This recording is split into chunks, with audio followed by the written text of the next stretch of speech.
요즘 인기를 얻고 있는 한 드라마에서 대형교회의 자녀가 사실은 굉장히 타락해 있고 필요에 따라 겉으로는 신실한 척 살아가는 위선적인 모습을 나타내는 장면을 보았습니다. 그 장면들이 얼마나 강렬한지 작은 한 부분으로 여겨졌던 기독교 일부의 적절하지 않은 일들이 교회 전체의 모습으로 각인되는 듯한 느낌이 들어 마음이 아팠습니다. 예수님께 나아오려는 분들의 발걸음을 주춤하게 하는 건 아닐까 하는 생각을 했고, 또 그 영상을 하는 목적이 무엇이었을까 하며 마음 아파하고 걱정했습니다. 또 한편으론 우리가 그 영상을 통해 단순히 이거는 안 좋은 영상을 왜 이렇게 하지 보는 게 아니라, 어쩌면 그 영상을 통해 교회에 대한 어떠한 세상의 시선이 있는지 인지하고 조금이라도 정말 우리가 더 예수님을 닮은 삶을 살아내기 위한 성실한 노력을 기울여야겠다는 생각도 하게 되었는데, 중요한 것은 무엇입니까? 그런 것을 볼 때마다 우리의 마음도 같이 요동치고 흔들리는 것이 아니라 방향을 잃지 않는 것이라고 생각합니다. 세상은 우리를 이리저리 흔들 때가 참으로 많습니다. 작은 컵 속의 물처럼 이리저리 출렁이기 일수입니다. 하지만 우리에게는 안내자가 되시며 항상 우리 편에 계신 여호와 하나님이 계십니다.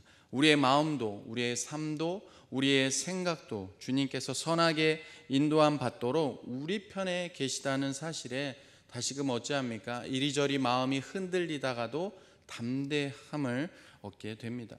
그러기에 바라기는 오늘 말씀을 따라 여호와께서 우리 편에 계시다는 이 사실이 이 흔들리는 세상 속에, 또 여러분의 흔들리는 마음 가운데 다시금 우리의 소망이 되며 오직 여호와 하나님만을 바라보는 복된 이 시간이 되기를 바랍니다. 오늘 말씀은 성전에 올라가는 시편 노래 중에 5번째 시로서 다윗이 쓴 시입니다. 우리가 다윗 하면 무엇이 떠오르나요? 하나님의 마음에 합한 사람입니다. 새 번역을 보면 오늘 시편 124편을 이렇게 시작합니다. 이스라엘아 대답해 보아라. 주님께서 우리 편이 아니셨다면 우리가 어떻게 하였겠느냐라고 번역하고 있습니다. 이스라엘아 대답해 보아라. 사실 이것은 명령입니다. 무엇을 대답해 보라고 지금 명령합니까? 주님께서 우리 편이 아니셨다면 어떻게 되었을지를 대답해 보아라 라고 하는 겁니다. 우리 성경에는 우리가 어떻게 하였으리라 라고 되어 있지만 원문에는 이 말이 없습니다. 그러니까 우리가 어떻게 하였으리라는 건 첨가된 내용입니다. 그러기에 여러분들 한번 스스로 이 질문에 대답해 보시기를 바랍니다. 여호와께서 우리 편이 아니셨다면 그때 어떻게 되었을까? 여호와께서 우리 편이 아니셨다면 지금 이 자리에 나는 예배를 드릴 수 있었을까? 여호와께서 우리 편이 아니셨다면 우리의 도움이 천지를 지으신 여호와께 있음을 정말 깨달을 수 있었을까? 결국 오늘 말씀은 하나님께서 우리 편이 되어 주시기 때문에 우리가 아무리 어려운 일을 당한다 할지라도 완전히 망하지 않는다는 겁니다. 왜냐하면 하나님이 우리 편이 되어 주시기 때문입니다. 그럼에도 이 세상은 어찌합니까? 우리를 가만히 내버려 두지 않습니다. 상황과 환경은 수시로 바뀌어 우리에게 염려와 걱정, 때로는 고통과 아픔을 주기도 합니다. 그래서 상황과 환경으로 인해 우리는 쉽게 낙심하고 절망할 때가 있습니다. 그런데 상황과 환경보다 더 무서운 게 무엇입니까? 많은 사람들을 오늘날 힘들게 하는 것이 무엇입니까? 상황과 환경보다 더 그 자리에 있는 것조차 힘들게 하는 게 무엇입니까? 바로 사람입니다. 사람들이 상황과 환경을 안 좋게 만듭니다. 많은 사람들이 직장을 그만두는 이유가 무엇입니까? 많은 사람들이 어떻게 보면 이직하고자 하는 마음을 갖는 것이 무엇입니까? 일이 힘들어서도 분명히 이유가 되겠지만 대부분의 사람들은 일이 힘들면 육체적인 고통은요 견딥니다. 그런데 마음적인 아픔을 주고 정서적인 내 마음을 도려내는 그 한 사람 때문에 그 일을 그만두기도 합니다. 교회 봉사는 어쩌합니까? 교회 봉사도 대부분 들어보면 우리 교회가 아니라 제가 사역했던 많은 곳에 교육부서뿐만 아니라 모든 곳들에 봉사하시는 분들이 그 열심을 내다가 힘들어 저 못하겠어요 하는 말들을 들을 때면 그 말들 중에 대부분은 무엇입니까? 너무나도 그 일도 일이지만 그 한 사람이 내 마음을 너무 힘들게 해서 도대체 그분하고는 잠깐 떨어져 있는 게 좋겠습니다. 힘들어서 일을 안 하는 게 좋겠습니다. 라고 말하는 소리를 어떤 한 사람이 아니라 종종 듣게 됩니다. 그만큼 무엇입니까? 사람 때문이라는 것이죠. 마가복음 7장 20절에서 23절은 이렇게 말씀합니다. 또 이르시되 사람에게 나오는 그것이 사람을 더럽게 하느니라. 속에서 곧 사람의 마음에서 나오는 것은 악한 생각 곧 음란과 도둑질과 살인과 간음과 탐욕과 악독과 속임과 음탕과 질투와 비방과 교만과 우매함이니 이 모든 악한 것이 다 속에서 나와서 사람을 더럽게 하느니라 라고 말씀합니다. 결국 거슬러 올라가면 사람의 마음에서 나오는 것이 악한 이유는 무엇입니까? 선악과를 따먹은 죄 때문입니다. 사람이 문제라는 것이죠. 그래서 오늘 2절 말씀을 보시면 사람이 우리를 치러 일어날 때라고 시작을 합니다. 다윗, 하나님의 마음에 합한 다윗이 하나님의 사람으로 살아가고 하지만 결국 사람들이 가만히 안 내버려 둔다는 것이죠. 이처럼 사람들이 우리를 치러 일어날 때 여호와께서 우리 편에 계시지 아니하셨더라면 어떻게 되었을까? 다윗은 스스로 질문해보고 스스로 대답해보며 또 3절부터 5절까지 가정하며 이야기를 합니다. 3절입니다. 그때 그들의 노여움이 우리에게 맹렬하여 우리를 산채로 삼켰을 것이며. 다윗과 이스라엘 백성들을 대적하는 원수들의 노여움이 맹렬하다는 것은 원수들의 그 분노가 화산 폭발처럼 터졌다는 것입니다. 우리가 이미지로 딱 떠오르는 게 화산이 폭발하면 어떻습니까? 그 불구덩이가 활활 타오르는 것처럼, 그래서 그 주변을 완전히 삼켜버리는 것처럼 여호와께서 우리 편에 계시지 아니하셨더라면 다윗과 이스라엘 백성들을 산채로 삼켰을 것이라고 가정합니다. 즉 이는 무엇입니까? 멸망당했다는 말입니다. 죽음을 뜻하는 것입니다. 이 말을 다르게 표현한다면 여호와께서 우리 편에 계시지 아니하셨더라면 하나님께 예배드리기 위해 성전에 올라가지 못했다는 말도 됩니다. 이 시가 어떤 시입니까? 성전에 올라가는 노래입니다. 하나님을 예배하러, 하나님 앞에 예배하러 성전에 올라가는 그 노래의 시 아니겠습니까? 그러기에 여호와께서 우리 편에 계시지 않았다면 우리는 하나님 앞에 예배드리는 그 자리에 감히 나아갈 수 없다라는 것이죠. 이것을 오늘날 우리에게 적용하면 어떻게 되겠습니까? 베드로전서 5장 8절 말씀입니다. 근신하여 깨어라. 너희 대적 마귀는 우는 사자같이 두루다니며 삼킬 자를 찾나니라고 말씀합니다. 마귀는요, 우는 사자같이 오늘도 삼킬 자를 찾고 있습니다. 한 영혼이, 구원받은 한 영혼이 내 삶의 행복은 오직 여호와 하나님이시고 내 삶의 소망은 오직 여호와 하나님 한 분밖에 없다는 그 믿음의 고백과 함께 구원의 확신과 구원의 믿음으로 이 땅에 구별된 하나님의 백성으로 하나님만을 예배하며 살려고 하는데, 이 마귀가 우리를 삼킬 자같이, 우는 사자같이 무엇을 삼키며 흔들어 놓습니까? 하나님을 예배해도 아무 소용없다. 내 삶은 여전히 흔들린다. 주님께 예배해서 무엇의 의미가 있을까? 그렇게 우리를 흔든다는 것이죠. 그러기에 성도는 늘 근신하여 깨어 있어야 합니다. 그럼에도 불구하고 우리의 약점이 무엇입니까? 연약하다는 것입니다. 오늘 대표 기도하시는 분도 고백했지만 우리는 다 양 같습니다. 그러기에 우리는 기억해야 합니다. 오늘 우리가 하나님의 예배하는 자리, 하나님의 말씀을 듣는 자리까지 나올 수 있는 그 자체, 하나님 앞에 이 부족한 종이 하나님의 말씀을 들고 여러분한테 하나님의 말씀을 대언할 수 있는 그 자체가 내가 잘나서가 아니라, 내가 똑똑해서가 아니라, 제가 여러분보다 뭔가 잘나서가 아니라는 거죠. 남들보다 믿음이 좋아서 더더욱 아닙니다. 그저 여호와께서 우리 편이 되어 주셨기 때문에, 여호와께서 나 같은 부족한 종을 붙들어 주시고 내 편이 되어 주시고 나의 도움이 되어 주셨기 때문에 우리 모두가 이 자리에 모여 하나님을 다시금 바라보며 하나님께 예배를 드릴 수 있다는 사실입니다. 그럴 때 우리는 어찌합니까? 교만하지 않습니다. 겸손해집니다. 사랑하는 성도 여러분, 하나님은 항상 우리와 함께 하사 우리 편에 계십니다. 이 사실을 결코 잊지 마시기 바랍니다. 4절 5절을 보면 또 그때라고 가정을 하는데 이번엔 물입니다.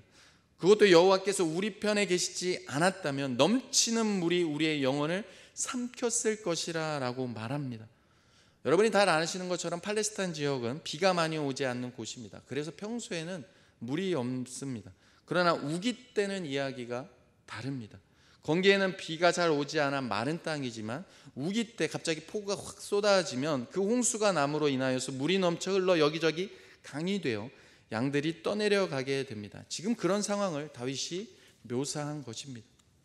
그러니까 원수들의 노여움이 맹렬하여 우리를 삼키듯이 물이 넘쳐 흘러 주변에 있는 모든 것들을 강력한 힘으로 다 무너뜨려 버리고 흔적도 없이 만들어 버린다는 것입니다. 특별히 4절과 다르게 5절에는 어떤 표현을 하고 있습니까? 넘치는 물이라고 표현을 했는데 이 원어적 뜻을 보면 이 넘치는 물은 교만의 물을 넘친다는 뜻입니다. 그러니까 교만의 물이 넘치면 어떻게 됩니까? 우리의 영혼을 삼키게 됩니다. 이게 정말 무서운 것입니다. 우리는요, 예수 그리스도를 믿고 믿음으로 산다 하는데 나도 모르게 어느 순간 교만해져 있습니다. 그래서 여호와께서 우리 편이 되어주시지 않으면 정말 무서운 게 무엇입니까? 내가 얼마나 교만에 떨고 있는지를 내 스스로는 결코 깨닫지 못한다는 겁니다. 하나님이 도우시지 않으시면, 하나님의 말씀의 그 은혜가 내 심령을 다시금 쪼개지 않으면 내가 얼마나 교만한지, 그 교만이, 그 넘치는 교만의 물이 내 영혼을 삼킬 뿐만 아니라 내 주변의 사람, 내 가족, 내 형제 자매 지체들까지 삼키며 교회를 무너뜨린다라는 것이죠. 그러기에 하지만 그때 여호와께서 우리 편에 계시다면 결론은 달라집니다. 그래서 시인은 지금 다윗은 3절부터 5절까지 그때를 3번이나 반복하며 여호와께서 우리 편에 계시지 아니하셨더라면 어떻게 되었을지를 강조하는 것입니다. 말씀을 준비하면서 정말 얼마나 많이 제 자신을 돌아보며 얼마나 많이 분내고 교만했는지 돌아보지 않을 수 없었습니다. 상황과 환경 앞에 내 마음과 다른 상황이 펼쳐지고 환경이 펼쳐지면 누구보다 먼저 겸손하지 못하고 불평하고 어떤 내 자신의 합리화하기 위한 다른 잘못거리와 다른 어떤 것을 찾고 있는 그것들을 보게 되었습니다. 그러면서 오늘 말씀을 다시 묵상하며 단순히 다윗이 지금 보이는 그 대적만 아닌 마귀가 우는 산처럼 우리를 어떻게 삼키려 하는지도 생각해 보게 되었습니다. 삶에서 크고 작은 일에 쉽게 우리는 어찌합니까? 분을 내게 만듭니다. 오늘날 더욱 많은 사람들을 분을 참지 못하는 시대입니다. 보복운전이라는 말이 쉽게 뉴스나 어디에서도 들리는 시대입니다. 분을 참지 못해서이죠. 또 보이지 않게 우리는 얼마나 교만을 떨며 말로 다른 일을 쉽게 조롱하고 내가 남보다 잘나며 얼마나 자부심을 가지고 살 때가 많은지 모릅니다. 그런데도 예배 시간 주 앞에 나와 우리는 다시금 예배를 드립니다. 저는 그런 생각을 해보았습니다. 여러분은 모르지만 하나님은 우리의 모든 생각과 삶을 다 아십니다. 그 하나님이 예배 때마다 우리의 죄악의 경중에 따라 바로바로 죄를 처리한다면 그 누가 이 자리에 앉아 하나님 앞에 예배할 수 있을까요? 그럼에도 불구하고 하나님의 사랑이 우리가 고백하는 것처럼 얼마나 위대하고 크신지 우리가 깨닫는 게 무엇입니까? 주님은 그런 교만한 우리를, 그런 우리를 용서해 주시고 또 용서해 주시고 또 용서해 주시고 또 용서해 주신다. 어떻게 이렇게 할 수 있나요? 하나님? 나 같은 자를 어떻게 이렇게까지 용서해 줄 수 있나요? 그럼에도 불구하고 또 용서해 주시고 또 용서해 주신다. 그리고 예수 그리스도의 십자가 보혈의 핏값으로 구원한 당신들의 편에 내가 서 있다. 내 핏값으로 산 너가 바로 나의 예수 그리스도, 독생자 예수 그리스도의 핏값으로 산 너다라고 다시금 구원의 확신을 우리 안에 확인을 시켜주고, 내가 널 보고 구원한 것이 아니다, 예수 그리스도의 핏값으로 너를 구원했다. 그러면서 우리를 어찌합니까? 우리에게 교만이 떨었다면 다시금 겸손하게 하나님 앞에 엎드리게 하시고 그리스도의 십자가 보혈만을 붙잡게 하신다는 것입니다. 하루에도 몇 번씩 부끄러운 모습을 발견하지만 예수님께서 우리의 죄를 대신해 죄 문제를 해결해 주시고 부활하셨기에 이제는 어찌합니까? 주님의 능력으로, 그 부활의 능력으로 그것을 뛰어넘을 수 있게 하신다라는 것입니다. 오늘 말씀의 제목이기도 한 다윗의 고백을 다시금 그러게 생각해 봅니다. 여호와께서 우리 편에 계시지 아니하셨더라면 어떻게 되었을까? 우리 모두가 이 성전에 올라와 예배드릴 수 있다면 이미 여러분께서는 우리 편에 여호와께서 여러분 편에 계시다는 증거임을 믿으시기 바랍니다. 그러게 예배 자리까지 오셔서 그냥 왔다 그냥 돌아가는 누를 범하지 않기를 소망합니다. 우리가 이 시대에 죄악을 범하는 것이 무엇입니까? 하나님 앞에 예배드리러 왔음에도 그냥 왔다 갔다, 나는 내 할 일을 했다, 이걸로는 머물러 있다면 절대 우리는 그리스도의 십자가 보혈의 능력을 정말로 깊이 깨닫지 못하고 정말로 예수님을 닮은 그 삶을 마음의 소원을 둔 대로 그대로 실천하며 살아갈지 못할 수 있습니다. 왜냐하면 지금 이 시대는 정말로 우리의 심령을 너무나도 메마르게 만들고 너무나도 초라하게 만들고 너무나도 많은 영혼들을 우울하게 만들고 예수 그리스도를 믿노라 하면서도 많은 영혼들이 우울증에 빠지게 만드는 이런 시대에 우리가 살고 있기 때문입니다. 그게 무엇입니까? 여호와는 우리 편에 계십니다. 언제나 우리를 도우십니다. 그럼에도 자꾸 우리는 무엇을 잊습니까? 보이는 것이 전부라고 여기고 보이는 것에 의해서 다 판단하며 자꾸만 하나님을 잊고 우리 편에 계시는 그 하나님의 손을 우리 스스로 놓는다는 것이죠. 그러나 여러분이 이 자리에 계셨다면, 이 자리에 올 수까지 있었다면 여러분의 형편은 알 수 없지만 여호와께서 반드시 여러분의 편에 계심을 기억하시기 바랍니다. 여러분 생각해 보십시오. 다윗보다 더 큰 아픔과 상처를 받은 사람이 있을까요? 이 시편을 기록한 다윗은 오랜 노년에 이 시편을 썼다고 기록하고 있습니다.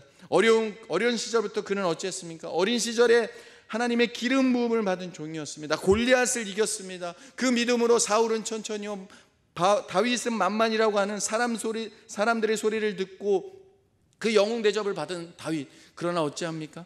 사울에게 미운 털이 박히게 됩니다. 그 소리로 사울에게 미운 털이 박히게 되며 그래서 사울 왕의 사위가 되었음에도 사울이 던진 창에 죽을 고비를 넘기기도 하고 결국 어떻게 됩니까? 도망자의 삶을 살게 되며 자기의 적군에게 미친 사람 흉내까지 미친 사람이 되기도 합니다. 그러다 하나님의 은혜로 왕이 되었습니다. 그 왕이 되었음에도 또 어떤 일이 벌어집니까? 그 아들, 다른 어떤 누구도 아닌 그 사랑하는 아들 압살롬에 의해 다시 죽을 고비를 넘기고 다시 도망자의 삶을 살게 됩니다. 뿐만 아니라 충성스러운 부하에게 배신을 당합니다. 또 도망을 하는 중에도 심의로부터 조롱과 멸시를 당하는 인생이 바로 다윗의 인생이었습니다. 어찌 보면 우리가 살면서 당하는 조롱과 멸시, 슬픔과 괴로움과는 비교도 안 될 아픔이었습니다. 그럼에도 다윗은 언제나 하나님 중심의 사람이었습니다. 심의가 저주할 때도 그 부하가 제가 가서 그 심의를 어떻게 하리까 라고 충분히 할 수 있는 힘과 권위가 아직 남아 있음에도 다윗이 그 부하를 향해 뭐라 합니까? 하나님께서 허락하신 일로 받아들입니다. 심의가 저렇게 지금 나를 저주하는 것도 하나님이 허락하셨기에 저렇게 나를 저주한다 라고 말합니다.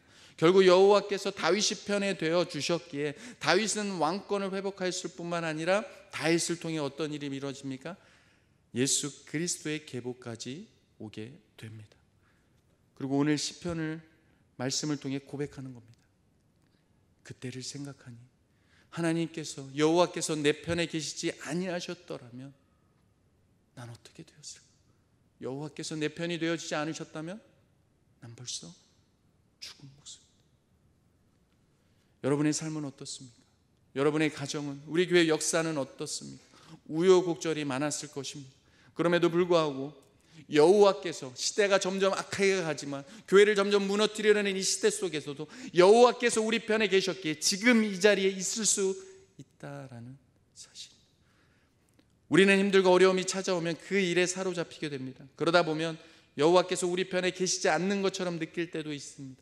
그러나 하지만 꼭 기억하십시오. 하나님의 아들 독생자 예수 그리스도의 핏값으로 구원한 당신의 백성들을 향해 주님은 언제나 우리의 편이 되어 주십니다. 시편 2편 7절은 이렇게 말씀합니다. 내가 여호와의 명령을 전하노라. 여호와께서 내게 이르시되 너는 내 아들이라. 오늘 내가 너를 낳았도다. 이사야 43장 1절입니다. 야곱아, 너를 창조하신 여호와께서 지금 말씀하시느니라. 이스라엘아, 너를 지으신 이가 말씀하시느니라. 너는 두려워하지 말라. 내가 너를 구속하였고 내가 너를 지명하여 불렀나니 너는 내 것이라. 사랑하는 성도 여러분, 인생이 비록 내 삶이 만족스럽지 못하고 육체는 아파오고 몸은 쇠약해져가고 심신은 지쳐가고 희망이 보이지 않는 것처럼 느껴지고 주변 사람들이 나를 가만히 두지 않는 것 같을지라도 나를 자녀 삼아 주시고 너는 내 것이라 말씀하시는 여호와 하나님이 우리 편에 계셨는지 안 계셨는지 여러분의 삶을 한번 돌아보십시오. 여러분이 어떤 삶의 고단함이 있을지라도 너는 내 것이라 말씀하시는, 지명하여 내가 너를 불렀나니 너는 내 것이라 말씀하신 여호와 하나님이 여러분의 편에 항상 계셨을 것입니다. 여호와 하나님이 우리 편에 계셨습니다. 그러기에 지금 이 자리까지 인도하셔서 생명의 말씀을 들음으로 다시금 내 영혼을 소생시켜 우리 편에 계신 하나님을 더욱 의지하게 하시는 줄 믿으시길 바랍니다. 하나님께서 우리를 예배의 자리로 부르시는 이유가 무엇입니까? 예배의 자리에 나와서 하나님의 말씀을 듣게 하시는 이유가 무엇일까요? 부족한 종을 통하여 하나님의 말씀을 들려주시는 이유가 무엇일까요? 사람이 하는 일이라면 절대 우리는 주님을 만날 수 없습니다. 그러나 하나님은 영이시니 예배하는 자가 영과 진리로 예배할지니라. 영으로 예배하기를 원하고 영으로 하나님의 말씀을 듣기를 원하는 자들에게 하나님이 우리를 이 자리까지 부르신 이유가 무엇입니까? 말씀을 통하여 다시금 세상의 더러운 때 묻은 내 마음과 내 죄악을 다시금 주 앞에 내려놓고 지친 마음을 내려놓고 말씀 가운데 다시금 역사하시는 성령의 역사, 성령의 능력으로 다시금 우리를 새롭게 하시는 그 하나님의 일하심이 바로 이 예배에 있기에 우리를 성전으로 예배의 자리로 우리를 부르시는 줄 믿으시기 바랍니다. 그 믿음이 확신할 때 우리는 어떤 고백을 하게 됩니까? 지난 날을 돌아보며 여호와가 우리 편에 계시다는 이 사실이 믿어지고 확실히 깨달을 때 우리는 어떤 반응이 일어나게 됩니까? 찬송합니다. 6절 말씀입니다. 우리를 내주어 그들의 이에 씹히지 아니하게 하신 여호와를 찬송할지로다. 우리를 내주어 그들의 이에 씹히지 아니하게 하셨다는 것은 우리를 원수들의 먹잇감으로 주지 않게 하신다는 말입니다. 하나님은 우리를 적군의 손에 내어주지 않을 뿐만 아니라 그들의 사나운 이빨에 우리의 영혼이 찢어지지 않도록 우리를 도우시는 분이십니다. 그러기에 이 사실을 믿음으로 어찌합니까? 이 사실이 믿어진다면, 이 사실이 믿어질 때죠. 어떻게 솔직히 말하면 그거죠. 우는 사자가 우리를 삼킬 자처럼 우리의 영혼을 갈기갈기 찢을 때 찬양이 안 나옵니다. 기도가 안 됩니다. 그것이 솔직한 우리의 영혼의 고백입니다. 그런데 하나님께서 다시금 말씀을 통하여, 때로는 하나님의 전적인 은혜로 말씀을 통하여 우리의 영혼을 새롭게 하실 때 다시금 하나님이 우리 편에 계시다, 하나님만이 나의 참된 도움이시다는 게 믿어질 때 어찌합니까? 가만히 있을 수 없는 거죠. 두 손 들고 하나님 찬양합니다. 하나님만이 나의 왕 되십니다. 다시금 우리의 영혼을 새롭게 하시는 분이 누구십니까? 우리의 힘으로는 절대 안 됩니다. 사람의 도움으로는 절대 안 됩니다. 그런데 하나님이 우리를 다시금 그렇게 일하신다고 계신다. 무엇을 찬송합니까? 우리의 영혼이 사냥꾼의 올무에 벗어났음을 고백하며 찬양합니다. 7절 말씀입니다. 우리의 영혼이 사냥꾼의 올무에서 벗어난 새같이 되었나니 올무가 끊어짐으로 우리가 벗어났도다. 여러분, 사냥꾼의 올무에 걸린 새가 스스로 벗어날 수 있을까요? 절대 스스로 못 끊습니다. 누군가가 반드시 끊어줘야 합니다. 그래서 7절 하반절을 보시면 올무가 끊어짐으로 우리가 벗어났다라고 말하고 있습니다. 누가 사냥꾼의 올무에서 벗어나도록 올무에서 끊어주셨습니까? 여호와 하나님이십니다. 말씀을 준비하면서 이 부분에서 갑자기 내 사망의 골무에서 나를 끊어다는 이 말씀을 자꾸 묵상하면서 제 입술에 터져나온 고백이 원수를 다 이기고 무덤에서 살아나셨네. 근데 솔직히 찬송가가 몇 장인지 생각 안 나세요? 이렇게 딱 타이핑을 했죠. 그랬더니 찬송가 160장이더라고요. 그러면서 3절 가사가 제 마음을 찢었습니다. 3절 가사가 이렇게 시작합니다. 거기 못 가두네 예수 내 구주, 우리를 살리네 예수 내 주. 할렐루야. 우리를 살리시는 분은 여호와 하나님 예수 그리스도밖에 없습니다. 하나님께서는 예수 그리스도를 이 땅에 보내셔 죄의 결박을 끊어주셨습니다. 원수를 다 이기고 무덤에서 살아나셨습니다. 그리스도 안에서 하나님의 백성의 구원과 참 자유를 허락해 주셨습니다. 악한 마귀 사단 권세는 우리를 자꾸만 올무에 묶이려고 합니다. 그 사슬에 감기려고 합니다. 그러나 예수 그리스도는 오늘도 우리를 끊으시고 죄악을 끊으시고 여호와 하나님 한 분만을 바라보며 부활의 영광을, 부활의 소망으로 이 땅을 사랑하는 부활의 하나님의 백성으로 살게 하시는 줄 믿습니다. 사랑하는 성도 여러분, 우리 편에 계시며 우리의 도움이신 하나님을 의지하면 하나님께서 사망의 올무를 끊어버리십니다. 바로 이것을 다윗이 경험한 것입니다. 그리고 오늘 사는 우리로 경험하게 하십니다. 그래서 이것을 경험한 자들은 결국 이 고백을 드릴 수밖에 없는 것입니다. 우리 함께 8절을 같이 고백하기를 원합니다. 같이 고백하겠습니다. 우리의 도움은 천지를 지으신 여호와의 이름에 있도다. 아멘. 아멘. 너무나 잘 아는 말씀이죠. 이 말씀은 121편 1, 2절과 연결되어 있습니다. 내가 산을 향하여 눈을 들리라. 나의 도움은 어디서 올까? 나의 도움은 천지를 지으신 여호와에게로소다. 아멘. 말씀을 정리하겠습니다. 여러분이 어떤 어려움을 만나고 어떤 문제가 일어나든지 간에 여호와께서 우리 편에 계시지 아니하셨더라면 결코요 우리는 이 자리에 있을 수 없습니다. 다시 말해 여호와께서 우리 편에 계셨기 때문에 오늘 이 자리에서 하나님께 예배드리며 하나님이 우리를 도우신다는 믿음의 고백을 할 수 있게 된 것입니다. 이 사실이 믿어진다면, 이 가운데 돌보미들이 계시다면, 이 가운데 나눔이들이 계시다면, 여러분의 나눔터에 이 자리까지 나오지 못하고 여러분 주변에 하나님을 예배하는 것을 잃어버린 분들이 계시다면 어떤 마음이 들까요? 교만이 아니겠죠. 주님이 우리를 바라보시는 긍휼의 마음이 아닐까요?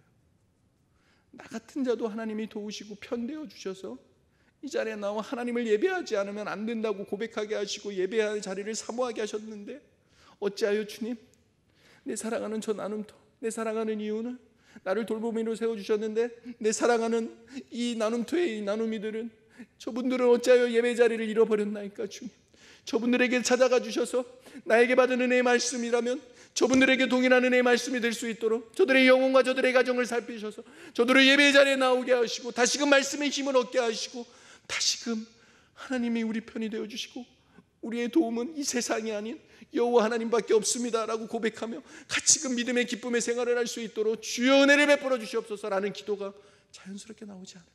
거기서부터 시작되는 것입니다. 다시금 믿음의 회복, 예배의 회복은 거기서부터입니다. 돌보미로 고생하시는 많은 분들 얼마나 힘듭니까? 무엇을 한 자리 맡고 지키고 나간다는 건 지치고 힘든 것입니다. 그렇기 때문에 돌보미들은 더 이 자리를 사모해야 됩니다. 어찌합니까? 예배의 자리는 생명의 자리이기 때문입니다. 믿으십니까? 예배의 자리는 생명의 자리입니다. 단순히 지식을 전달하는 시간이 아니라 영으로 하나님의 부족한 사람들을 통하여 내가 연약한 자를 들어 쓴다라고 하고 선포하시는, 영으로 역사하시는 그 자리이기 때문에 사랑하는 성도 여러분, 예배의 자리를 사모하십시오. 예배는 생명입니다. 그러기에 다윗과 같이 이 예배의 자리를 사모하심으로 여호와께서 내 편에 계시지 아니하셨다면 나는 어떻게 되었을까? 우리를 돌아보며 그렇게 여러분의 삶을 바라볼 때, 다시금 하나님을 바라볼 때, 다시금 성령께서 우리의 입술과 찬송과 영광을 우리 입술에 허락하시고 감사와 기쁨으로 우리의 영혼을 새롭게 하시고 우리에게 새 힘을 허락해 주시고 맡은 바의 직분의 본분을 온전히 감당하게 하시는 여호와 하나님이 되실 줄 믿습니다.